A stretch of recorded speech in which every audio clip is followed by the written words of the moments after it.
all this R&D that you talk about, all the expansions that you're talking about, going from one space to a bigger space to a bigger space, obviously all of that costs money. Mm-hmm. So, you know, in your initial days of starting this up, or weeks or months or years, did you like bootstrap this yourselves and just spend what you had saved, or did you have like a friends and family round where like people helped you out get started, or did you like start raising capital like day one? Yeah, it's a great question, and we have raised at this point, and I love giving advice on this because I think it is a very scary area.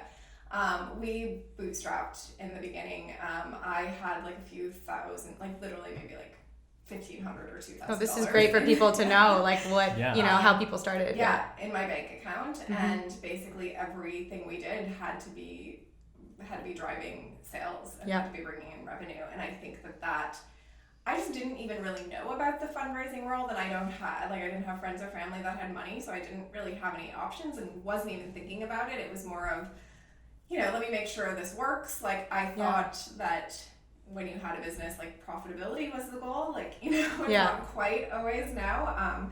But our second month, we were profitable. That's amazing. And not by much, certainly, and every single dollar was going back into the business, and certainly, you know, the first 3.5 years of having the business, the first thing I would do, I would wake up, check my bank account, go to bed, check my bank account.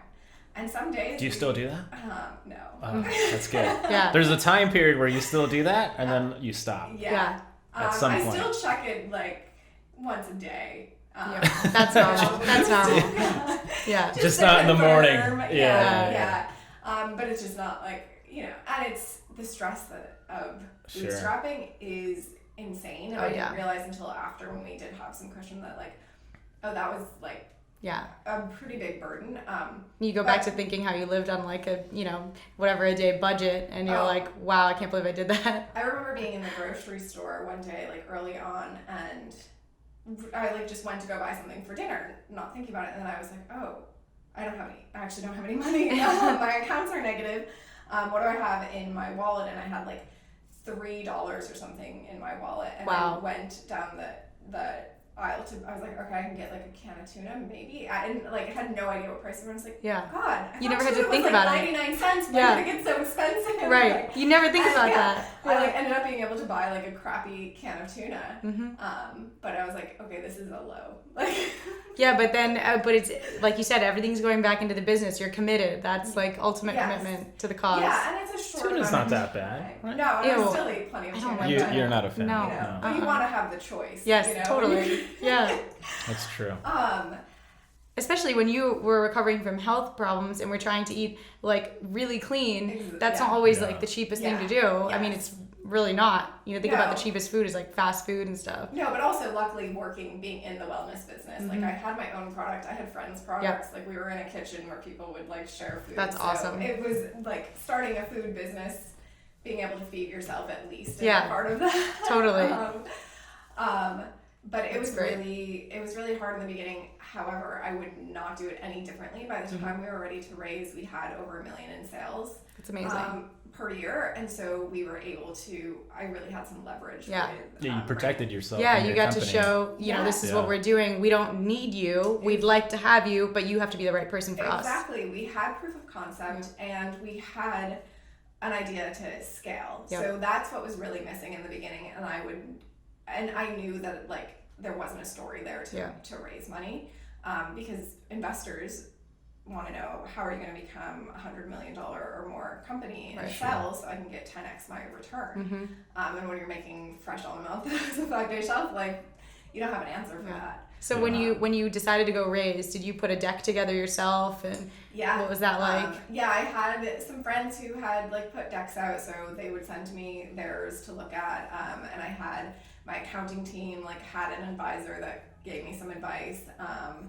and I just started. Once I knew that I was going to raise, I started telling everyone. That's great. I started getting the word out. Yeah, I started telling all of our customers. Our first raise actually ended up being a friend of a friend who he was the CFO of a business, and we were at my friend's wedding actually, and I was telling him, and he was like, oh, you know, a few cocktails in, he was like, oh, as soon as you have your deck together, send it to me. I'd love to sit down and talk to you, and like I'll go over it and give you some advice. And And so I did.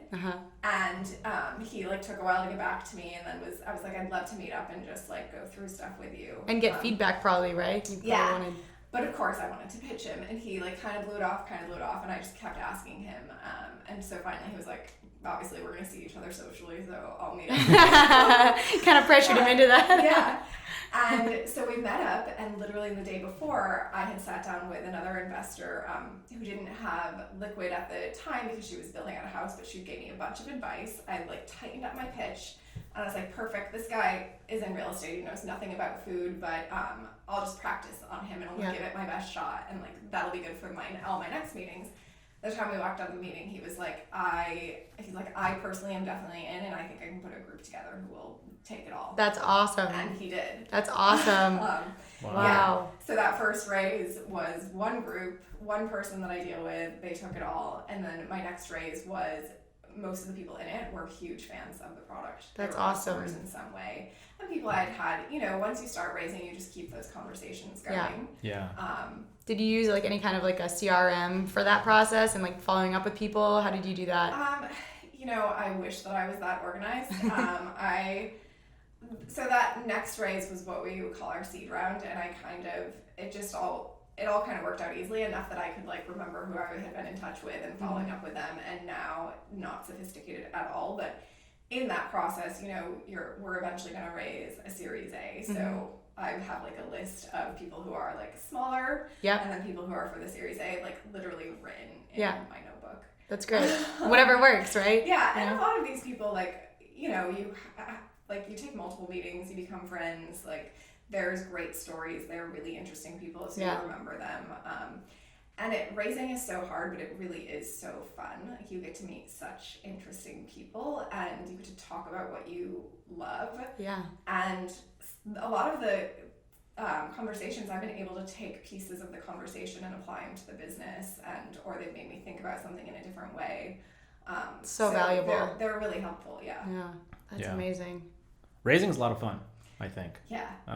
It sounds like you have a good approach about it too. You don't take it, obviously you take it seriously, but it's not like it's life all or or death. nothing, It's kind of like, right. And it sounds, I think being picky around your investors is key too, because and our whole thing to. is like, if I can't have a beer with you, I really don't want to accept your money. No, and absolutely. that's sort of selfish in a lot of ways. I don't think so. I think it's good for the business to make sure that... But they get it. They get it too. They're like, because at some point all your investors will be together, and if there's one that you won't have a beer with, it's likely your other investors aren't going to like this human either. Well, and it is a partnership, totally.